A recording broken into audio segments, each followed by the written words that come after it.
하기 시작하더니 다윗을 죽이기 위해서 여러 가지 계기를 끊이지 않은 거예요. 다윗은 이스라엘 민족의 영웅이고 그렇게 충신이었지만은 그래서 많은 고난과 환난을 피할 수가 없었습니다.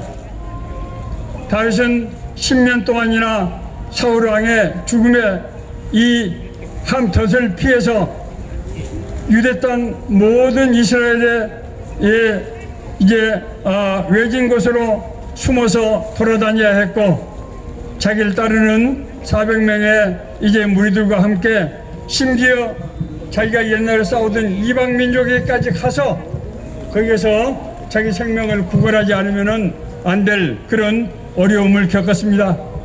뿐만 아닙니다. 다윗은 가정에서도 여러 가지 참으로 어려운 많이 있었습니다. 자기 자식들이 왕권 다툼을 끊임없이 했고, 나중에는 이제 자기가 가장 사랑하는 아들이 정말 자기 왕권에 도전해서 아들과 싸워야 되는 그런 비극을 겪기도 했던 왕입니다. 그럼에도 불구하고 다윗은 인생의 모든 고비고비 가운데서 여호와 하나님을 믿고 하나님을 신뢰하며 하나님께 의뢰하는 그런 삶을 살았습니다. 오늘 앞서 제가 읽어드린 시는 다윗이 자신의 삶 가운데서 역사하시고 인도하신 하나님의 은혜를 찬양하는 바로 그런 시입니다. 이 시가 성경에 기록된 것은 이것이 다윗의 얘기뿐만 아니라 이 고난의 인생을 살아가는 우리 모두에게 주시는 하나님의 동일한 메시지이기 때문에 그런 것입니다. 그러므로 잠시 이 다윗의 시를 우리가 의미를 생각해 보는 시간을 갖기를 원합니다. 여호와는 나의 목자시니 내게 부족함이 없으리로다. 여러분, 목자는 뭐 하는 사람입니까? 양을 치는 목동입니다. 목자는 양을 칠 때 그냥 짐승으로 친 것이 아니고 마치 자기 친구처럼 자기 자식처럼 그렇게 치었던 그런 사람들입니다. 푸른 풀밭으로 나를 인도하시고 쉴만한 물가로 인도하셨다, 그렇게 고백하고 있습니다. 여러분, 이스라엘 땅은 어떤 땅입니까? 광야 지역입니다. 거의 풀이 나지 않은 그런 곳입니다. 비탈진 벼랑 끝에서, 그리고 약간의 해변가에서 풀이 자랐는데 충분치 않기 때문에 목자는 양을 잘 인도하지 않으면 양들이 생존할 수가 없습니다. 그런데 다윗은 여호와 하나님께서, 목자가 되신 하나님께서 자기를 푸른 초장으로 인도하시고 쉴만한 물가로 인도하셨다고 그렇게 고백합니다. 우리가 거친 인생, 험한 인생을 살아갈 때 먹고 입고 평안히 거할 처소를 이제 저희들이 구하는 것이 참으로 힘들고 어려운 일인데, 하나님께서 자녀된 우리를 사랑하셔서 우리에게 먹을 것과 입을 것과 평안히 거할 수 있는 처소를 주시고 우리를 인도하신다고 하는 그런 신앙 고백인 것입니다. 두 번째로, 내 영혼을 소생시키고 자기의 이름을 위하여 의의 길로 인도하시는 도다. 내 영혼을 소생시킨다고 하는 것은 하나님의 자녀인 우리가 인생의 험한 인생을 살아갈 때 수없이 많은 고비를 겪고 위험을 겪지만은 그럼에도 불구하고 여호와 하나님을 믿는 그 끈을 놓지 않고 붙잡고 살아갈 때 주님께서 우리에게 믿음을 주시고 우리와 함께 해주셔서 끝까지 믿음을 지킬 수 있도록 인도하셨다고 하는 그런 말씀입니다. 사랑하는 여러분, 저도 교회를 목회하고 있습니다만은 우리 성도들이 자신이 좀 필요한 일이 있으면은 주일날 교회를 받고 예배를 소홀히 하는 그런 경우가 없지 않습니다. 목사 입장에서 얼마나 가슴이 아프고 걱정이 되는지 알 수 없습니다. 여러분, 예배는 하나님께서 경배를 받기 위해서 만드신 것이 아니고 우리에게 복을 주시기 위해서 만드신 그런 장입니다. 예배는 하나님께서 죄인된 우리를 만나주시고 우리 죄를 씻어주시고 우리에게 보호자가, 인도자가 되시는 것을 말씀과 은혜를 통해서 깨닫게 하시고, 그래서 우리가 하나님의 보호 아래서 평안히 살 수 있도록 인도하시는 바로 그런 장입니다. 그렇기 때문에 우리가 세상의 피로가 때문에 예배를 소홀히 하는 일이 절대로 있어서는 안 될 것입니다. 아무리 어려운 환경 가운데서도 하나님의 약속의 말씀을 믿고 흔들리지 않고 나아가는 그런 여러분들이 되시기를 예수 이름으로 축원합니다. 세 번째, 내가 사망의 음침한 골짜기로 다닐지라도 해를 두려워하지 않을 것은 주께서 나와 함께 하심이라. 다윗은 여러 차례 결정적인 죽음의 고비를 넘기고 사실 자기 자신도 큰 범죄를 지은 적도 있었습니다.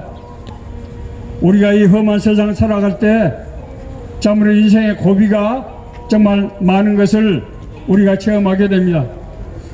저도 지난 평생을 살아온 동안에 결정적인 고비를 몇 차례 넘긴 적이 있습니다. 어떤 때는 이 고비가 정말 도저히 한치 앞이 내다보이지 않은 마치 터널에 정말 갇힌 것 같은 그런 고통을 느낄 때도 있었습니다.